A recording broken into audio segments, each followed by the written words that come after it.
Alright, in this electronic refinery, what is the difference between those electrolysis and electrolytic refining? Okay, refining. This refining is mainly done with the substances like silver, gold, okay, gold or copper. Okay, now here what is the difference between that electrolysis and refining is that cathode, okay, the negatively charged rod is made as pure. This rod is made up of pure copper, okay, pure copper. The other rod, this positive rod, is made up of impure impure copper, okay, impure copper, plus minus. Now the solution of copper sulfate will be put into this water, copper sulfate, okay, copper sulfate, CuSO4. Now after passing electricity, okay, after passing the electricity, what will happen? These ions in them will split out, okay, this ion in them will split out, which have positive and negative. They will go to the negative copper will go to the negative cathode side, okay, and sodium yes, it will be still immersed in this solution. They will still emerge, sulfate will still be immersed into this solution like this, okay.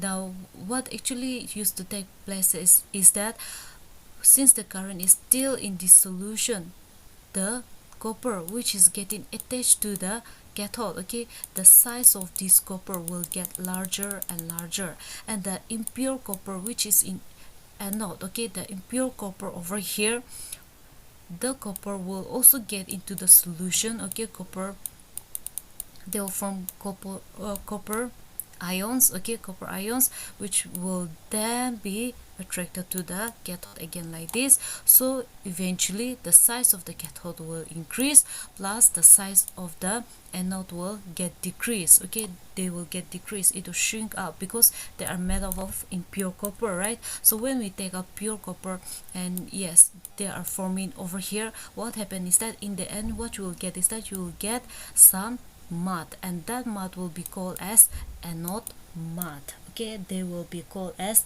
anode mud. That's it for refining of copper sulfate. Or what do you mean by refining? Okay, one of the metal will be made as pure metal, the other will be made as impure metal, positive, negative.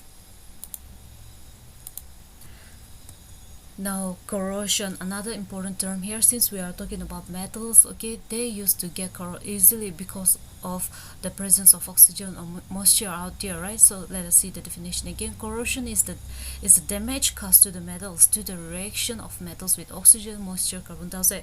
They easily used to get react with others, right, for metals. Now to prevent them, or before we go into that, what actually happens, okay, formation of brown coating of rust over iron. So in iron case it used to form brown coating, right? And what about copper? Formation of green coating of basic copper carbonate over copper. So green formation coating will form over copper. Formation of black coating of silver sulfate over silver. So what will happen for silver? It will form black coating. That is some of the important things you have to remember. So to prevent them from getting corrosion, or yes, to prevent them, what we are supposed to do, we can apply grease or oil, okay, since we do commonly, you should be knowing, apply paint, okay, or by galvanization. These important terms, what do you mean by galvanization? It is the coating with zinc, which is zinc, they are not so reactive, okay, so they are put on top of the metals which are very reactive. Another thing is by tinning. Tinning means what? Coating with tin, okay, galvanization, coating with zinc, tinning means coating with tin. What do you mean by electroplating? Coating a least reactive metal like chromium on top of the metal which are very reactive. Or lastly, by alloy. By alloy means what? Yes, alloy definition is right here. An alloy is a homogeneous mixture of a metal with other metals or non-metals. So the mixture, homogeneous mixture of metal and with metals or non-metals will be called as an alloy, okay. So see the example, steel with iron, stainless steel, that will give you carbon stainless steel. Iron carbon, okay, cobalt nickel, these are some of the examples where they are combined together, okay. If one of the metals in an alloy is mercury, it is called an amalgam. Now here, these important terms like amalgam, it used to be asked time to time, so you have to know what is it. If one of the metal is an alloy, in an alloy is mercury, that is called amalgam, okay.